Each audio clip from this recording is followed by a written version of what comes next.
To show only part of your reference file, the clipping command is useful for that. To use this command, go to the Insert tab and in the Reference panel, click on Clip.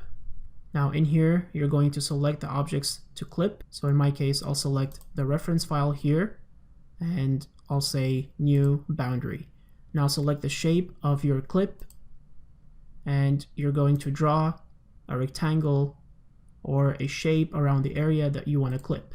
And once you do that, you'll see that that other part is now hidden and you're only left with this.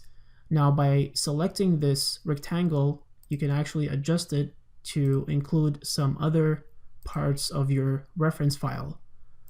And what you can do is also click on this arrow to flip the direction so that you see this other part of the reference file. And to get rid of this rectangle here, what you can do is use the xClipFrame command and set it to 0, which will allow you to hide it. But if you select the reference file, you can see that it's still visible here.